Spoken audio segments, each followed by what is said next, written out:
specifically happened. When you tell people what specifically happened, you miss. Okay. Yes. You wanted to read? Pass it all the way up to the front.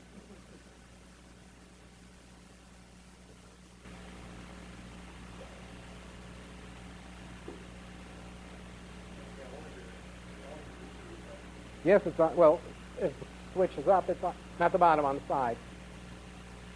But that's forward. There we go. How's that? That's good. Okay, I wanted to read this because this morning I wanted to punch you because I just wasn't getting it. Okay, it's a popular feeling. Well, you're talking about kneecapping. That's how you got me started. Most people do want to punch me. It's okay. Well, I feel much better now, but I want to read this. People in my Okay. mentoring group, Leah is at foremost. Yes, they want to punch me. They're very not happy. Okay, so let's. I tried to go through the 5142 and 33 in a market that I know little about. Right. Baby boomers like you are quickly becoming grandfathers and grandmothers. As you're getting older, you probably notice those little issues in your health becoming bigger issues. Maybe it's your hands or your back or hips. Because of all that, you're probably on the lookout for treatment. But as you search, it's easy to get confused or overwhelmed with all the studies. And if you've ever tried talking to a doctor... Hold on. You already made too big of a leap. Okay? Number Where? one, you're fitting them in. And then what was the line? Read the line about treatment. Because of all of that, you're probably on the lookout for treatment. Well, you don't know that. And in other words, you're saying all baby boomers or something like that. Well, assuming this would be assuming that they're coming in. Wait, hold on. Listen, hear me out. Treatment is you're trying to pace that they may begin to noticing a problem. Noticing a problem doesn't necessarily mean that the next step is treatment for the problem. Okay? Jonathan, when did I see you in New York? What was the day of graduation? July 30th?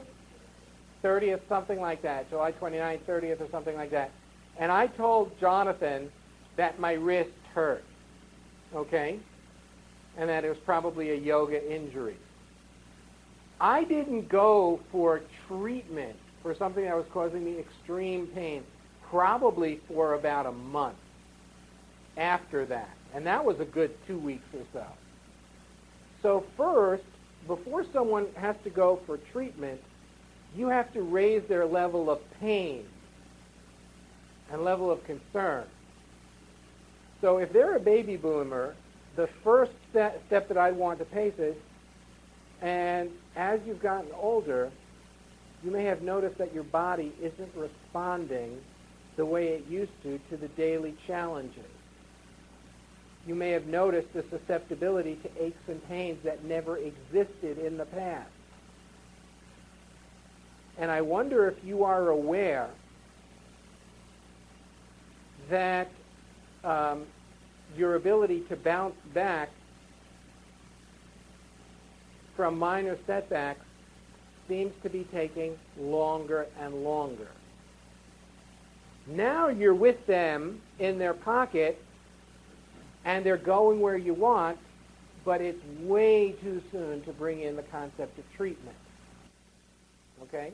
Well, let me ask you this then: Go ahead. if they were coming in, whether I'm going to a list that they've already purchased some kind of book, or if they have some other kind of indication that they're looking for treatment, and that's why they're coming to this webpage or letter, or if they've requested it, is it still too early? The example that we give, and there's actually a video on the yoga page. I acted out with my yoga teacher. It's called Will You Marry Me? And it goes like this. That guy goes out on a date, and it's his first date, and he goes to the girl's house, and he comes to the door and says, "Oh, I'm very excited about the date." But, she says, "Wait a minute, I'm not done. I have to go finish putting on my makeup." He says, "Okay, I have one question. before you put on your makeup, will you marry me? And the girl turns around and looks in absolute shock. What do you mean? I don't even know you. It's our first date. And, okay, and like, says, okay, you know, right, it's a little early, but I picked out a really good restaurant, and let's go and have a good time at the restaurant. And if you have a good time at the restaurant, do you like dancing? Oh, yes, I love dancing. Fine. We'll go dancing. And, okay, she comes down, get in the car, seatbelts on, and say, huh, we're finally going. Listen, I have a question for you. Will you marry me? Okay. At that time, she's going to get really concerned because this is the second time. As you go through each element of the date, if you keep asking the will you marry me, the chances of this relationship continuing aren't going anywhere. You have to find mutual interest, and then it moves in that direction.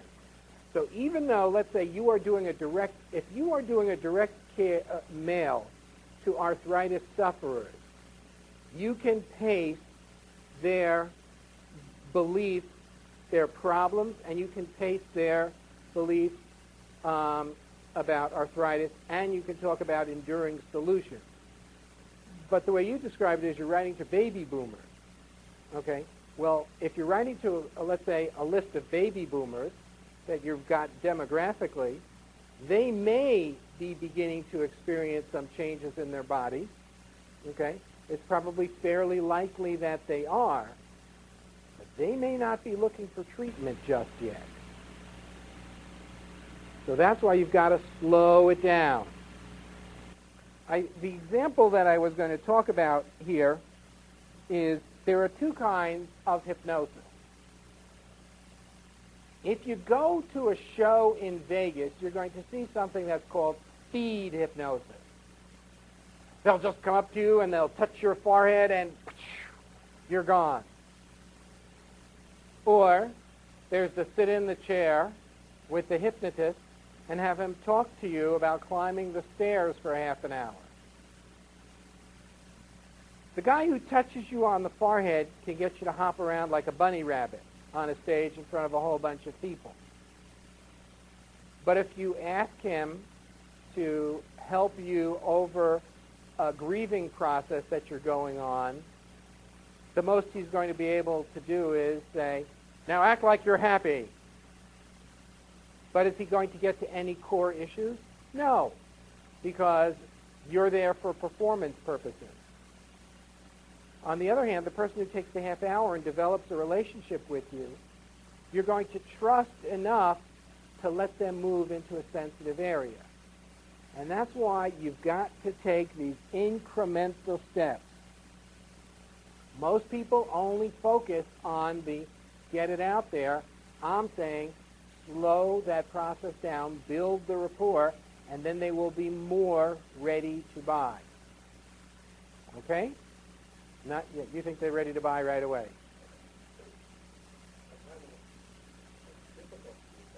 With what? It'd be better if you turn the mic on. So I'm going through this first paragraph. No, I'm saying I'm going through the first paragraph, and I can see where you're saying. I'm agreeing with you in that I came into this too fast. It's just I'm having a difficult time fitting it all together. The reason for that, what did you tell me? You were writing to what kind of a market? You described it. Oh, it's one that I didn't know. Ah. Yeah. That's why. The reason that that's happening is because you don't know the market. If you don't know the market, then you're not going to know what the paces are for that market. That's why you're having the problem. Okay? When I write weight loss letters, when I wrote my sales letters for weight loss, I had been in that market for 3 years already, talking to as many as 100 people who wanted to lose weight in every single day. Do I know what makes weight loss people tick? Yeah. Am I going to find any new things in weight loss that I don't already know? No. As a matter of fact, that's why I'm coming out with a product in the weight loss market. For those of you who know, in the past year I've lost close to 60 pounds by becoming a yoga nut. And I wanted to do a weight loss product for yoga. And bottom line, does weight loss have huge appeal? And if I showed you the before and after pictures, the before picture is me in a yoga pose, and it looks like not only am I pregnant, but I have a basketball on top of the baby inside my stomach. And that each of the twins is both clutching a ball. That's how big it looks. And then there's one where I'm in a yoga pose, and I'm, out there, and there ain't no belly, and the legs are tight and so forth. It's a pretty dramatic picture. And I'm reasonably confident that this project is going to be a winner because I have the ability to pace the market. And so, don't be surprised when next month the 5 DVD set hits the streets, okay? And they all laughed when the rabbi said yoga. They stopped laughing when he melted away 58 pounds. Okay? Think that'll work? Yeah, with the before and after picture? Yeah. Promising them something with facts and proof? Yeah. But I know to pace their beliefs. I mean, I could rattle this letter off in the street. 1 year ago, I was living in fear about my weight. My brother had just been diagnosed with type 2 diabetes. I was out of breath and out of shape. Not only couldn't I touch my toes, but we weren't even in the same zip code. And finally, one day, my daughter looked up at me and said, "Daddy, why are you so fat?" Okay. What have I done in that paragraph? Okay, now the interesting thing is, who said pace? Okay, whose experience did I pace? My own experience. But from something that we're going to learn about, who else's experience did I pace? I paced my audience's things because they're frustrated and so forth. And I'm going to go on and talk about the diets that didn't work. And even though I'm talking about me, I'm really talking about them as well, because I'm going to keep it general, and I'm going to talk about failing at diets and hiring trainers, all of the things that everybody does. Pace, pace, pace, pace, pace. Lead, lead, lead, lead, lead. Are they going to buy? Oh, yeah. Oh, yeah. So Lee has been bugging me for a year or so, and next month, and Beth has been bugging me, yes? So next month, DVDs, okay, 5 DVDs. All right.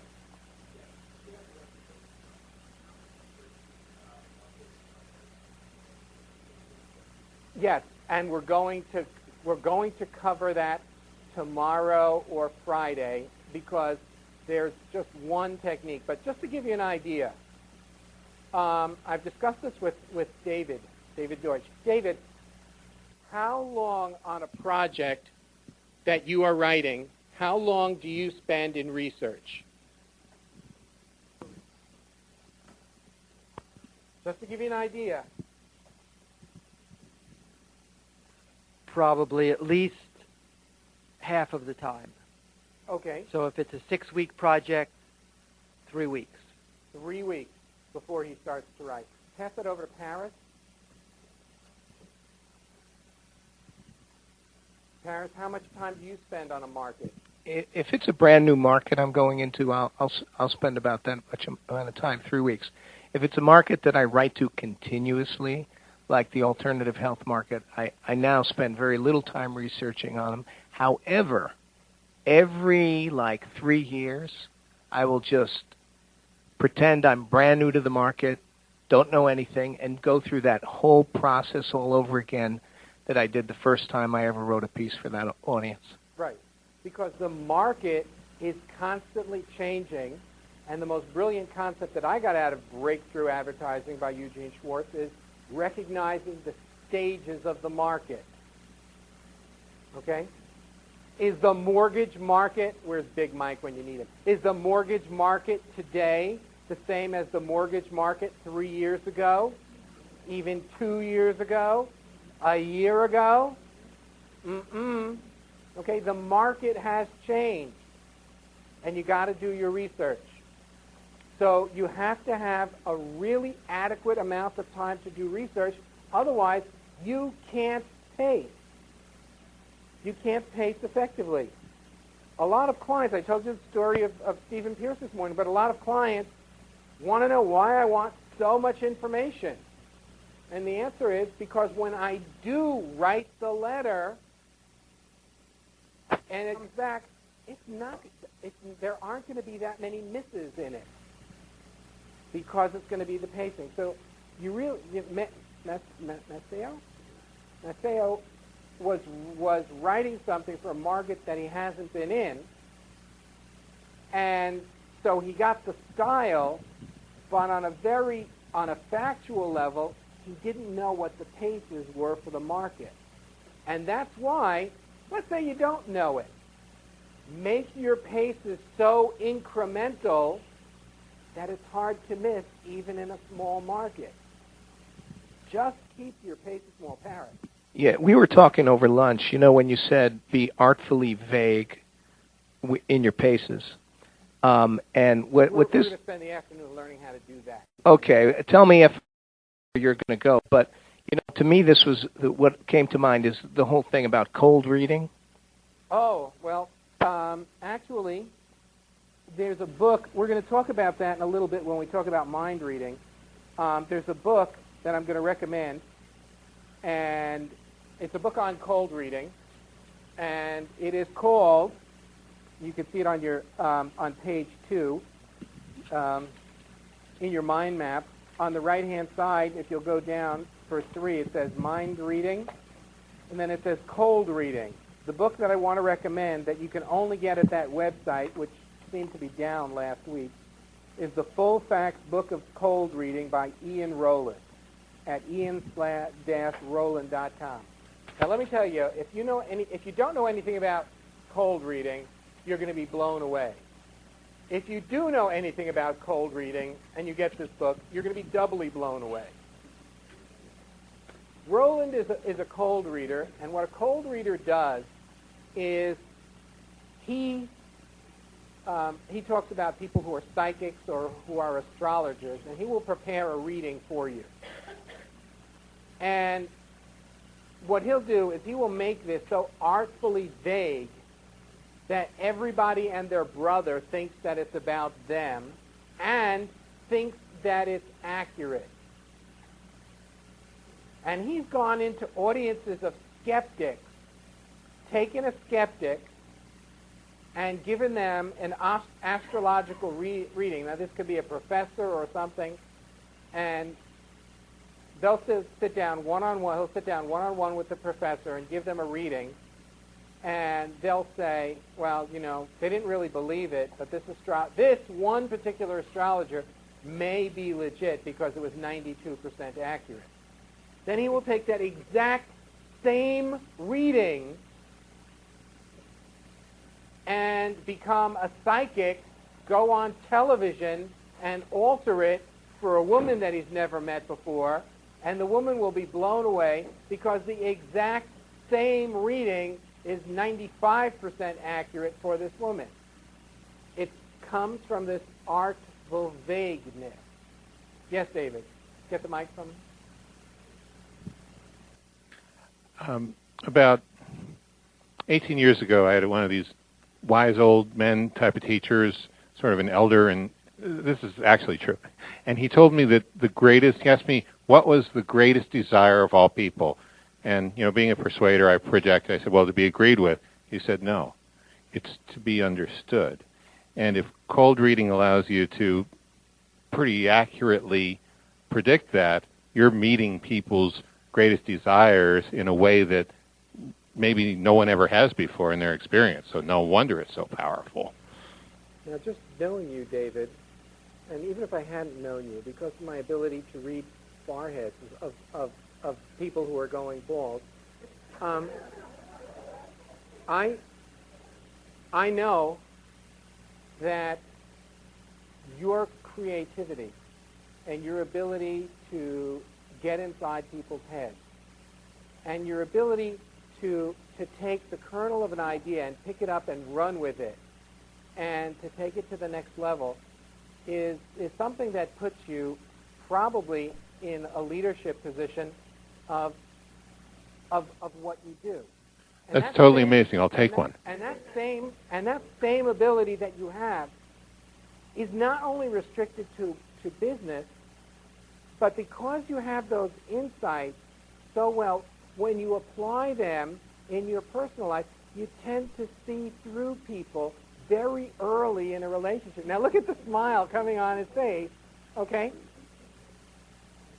And the reaction to when you make people feel good and you paint this broad picture, it just connects and it just resonates. And that's what we're going to be doing with our copy. Okay? David, feedback on that? Yeah. I was, you know, Chris Haddad, we were talking about this, the genetic mandate of women to have children even when they don't want to, and he was talking about this very anti-children woman he knows really doesn't want to have children. She says every time she sees a baby in a stroller, she gets really upset. She says, I can't believe what my brain is doing to me, as she gets all excited about something she says she doesn't want. And I was sort of, in a different way, going through the same kind of experience. You were saying that, knowing exactly what you were doing, and yet it didn't matter. It still took over my brain. Okay? So, even if you are overt